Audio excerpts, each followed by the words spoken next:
so friends आम बहुत पहुँचु पहुँचु भोक लगी जाता कहीं मामा आ सिलु सेपटे पलैते जो फुलबाणी तो घर सेमती किसी खावाई ना तो आम बाहर पड़ू कि नास्ता करने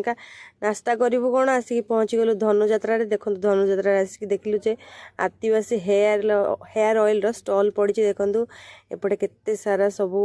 जो पान रे पड़े यहाँ गोटे इमली चॉकलेट खाऊँ बहुत टेस्टी थिला आ देखु मुझे गोटे किणिकी आनी जो टैप रे लगाती बहुत सारा जिनस आसी धनुजात्रा रे मो पुओ सबू जिनस कहला मामा नेबी नेबी नेबी नेबी होता तो देखु आम बाहरी पड़ू खावाई आसिक देखला बेलू जात्रा रे बुलुचु एपटे लंका छणा आम नेलु किंतु मथुरा केक मो पुओ इच्छा था मथुरा केक खायापी तो आम नहीं गलु मथुरा केक मो पुओ खाईकिना टेस्ट करुच्ची तो सेपटू बुली बुलाकिना आसी सारापर आम खाइलु एपटे मोमो